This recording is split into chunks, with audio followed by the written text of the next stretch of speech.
Hey guys and gals, welcome back to my new series, my recovery vlog. This is going to be episode 1, so hang out after this intro and I'll be right back.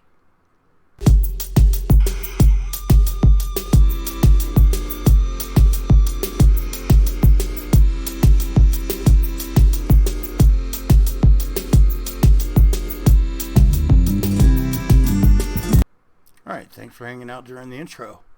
What this series is going to be about, it's how I deal with my recovery. And I got this idea from my good buddy Chris. He said people might want to hear what I'm going through, so giving it a shot.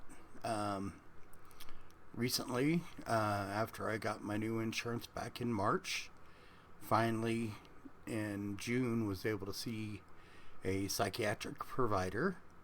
And they prescribed Latuda, and Latuda was great. It was working awesome for me. And then I go to Kaiser, who's my insurance, and they said they wouldn't cover it. So then I looked into GoodRx, and Latuda was going to be $1,100 a month. And I just ain't got that kind of money. So when I went back, they gave me a couple months worth of free samples, and it was working great. I was producing content, I was being consistent, and once I found out it couldn't get covered, I set up another appointment and they put me on Geodone, which is like the older sister to Latuda, and it helped with some of my psychotics, it helped with my auditory hallucinations, and it helped with my paranoia a little bit. But so I went back after a month and they upped it a couple weeks ago, and ever since they upped it, I don't know if my body's just getting used to it or what, but I just haven't had the motivation to do the things that I like doing, like creating content. And so I would buy product, and I know what I wanted to do tutorials on, and they were spoiling before I had a chance to use them. So, a little frustrated. And so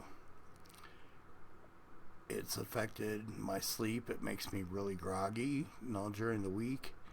I get in around 18 to 20,000 steps of full shift. So, I'm out and I'm moving, and then I've been trying to go for runs every third day, but I went for a week without a run, and it just, I don't know. I'm not where I want to be mentally. I've been struggling, and when I go back in a couple more weeks, I'm going to kind of let them know what's going on. And for anyone out there that's been on psych med regimens, it's not like diabetes. Okay, you have type 2 diabetes, you need to take this, you need to take this, you need to take this. If that's not working, we'll add this. It's very kind of cut and dry. But with mental health, it's kind of a crapshoot. They're like, well, this works for a lot of people with this situation, and this might help. And I've been on some that made me very irritable and very angry, and luckily I had people that cared about me and knew me well enough to be like, why are you so pissed off? And so then I'd go to my psychiatrist and I'll be like, hey, I've been getting really, really ticked off pretty easily, so we need to change something. And with the Latuda, unfortunately, it was probably the best regimen I've been on. I had plenty of energy. I, felt good about myself. And it was just, working really great. And now I'm on Geodone, and it's helping with some aspects, but, I just don't have the motivation. Last night, I was up most of the night with my anxiety, and a lot of the anxiety was around this, and I just think that people that are struggling like myself need to see that, hey, people in recovery struggle, but they'll make it through. Now, I don't have thoughts of hurting myself or hurting others. My sobriety, I'm closing in on a decade of sobriety, and so that doesn't, I've had a couple instances where I felt like I wanted to drink, and that was basically because a friend of the family that molested me when I was a kid, he was going to be in town, and they were all going out to dinner to celebrate my parents' anniversary. And I talked to one of my good friends, and I'm like, if I go, I'm worried I'm going to beat the shit out of him. Excuse my language. And I was on the verge of going and getting a drink, after 9.5 years of sobriety. And that's the closest I've been. But that guy, because of what he did, that's where the self-hatred and the guilt and the shame and all that started. And then shortly after that was when I started self-medicating, and I did that for 30 years, and then I got actually diagnosed and knew there was a concrete reason why I felt the way I did. And my psychiatrist, after a couple months, is like, dude, if you want me to help you, you need to quit playing ping pong with your brain chemistry. He's like, if you want to kill yourself, go ahead, keep drinking. You'll kill yourself. 85% of successful suicides have alcohol in their system, and you know how quickly alcohol can leave your system. So that was why I got sober.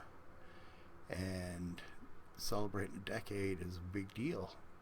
I'm really excited about it, and I don't get excited about much. So when this guy was coming to town, I thought I would never see him again in his life. I've seen his older sister a couple times, and she was a train wreck herself. She used to babysit me and have her and her younger brother, who was a little younger than me, she would have us play games where she would have us chase her down and take her clothes off and tie her up and everything else. So, that family, there was something going on. But she never violated me like her older brother did. So when he was coming to town and going to dinner with the parents, and I've never told my mom and dad what happened, because they would feel extreme guilt, and I don't want to put them through that. So that I reached out to a really good friend and talked for about an hour, and we got a game plan together. And so I kind of followed the game plan, and I just told my parents I was too exhausted from work, and so I skipped the dinner. And that didn't help when it came to being on the Geodone as well. That was one of the most stressful times I've had in a long time. But I reached out, and reaching out is the hardest thing to do sometimes, but it's also the best thing you can do. And if you're ever having issues or anything, right down below I'll put my Instagram where you can message me, or if you don't have Instagram, I'll also list my email, and feel free to reach out. Anything that's said to me will be said in confidence, and it won't go any further, and you'll never get any judgment from me, because I'm in no position to judge anybody with all the stupid stuff that I've done in my past. But I'm going to kind of start to wrap it up. So if you like this video, please hit the thumbs up. If you haven't subscribed to my channel and you want to see more content like this, I do some cooking tutorials, and I do a live stream about reducing the stigma around recovery called A Show of Resilience, and all that stuff will be listed down below in about my channel.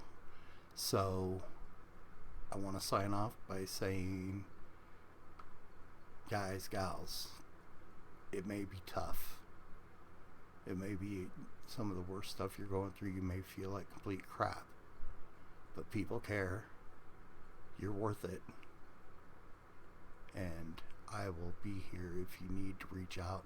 I can help you find resources, because of being in recovery for over 10 years for my mental health. I've been lucky, and I've got a great support system, and I've learned a lot, and I've been turned on to a lot of really good resources. So if this is something you want to hear more about, or you need help, or you just want to see, hey, I'm not alone, I'm here. And you're going to start seeing more vlogs, because I've been told that my story needs to get out there and that I can help people. So that's my goal. That's why I started my platform. So remember, you're worth it. People care. And remember, life's too short to eat bad food.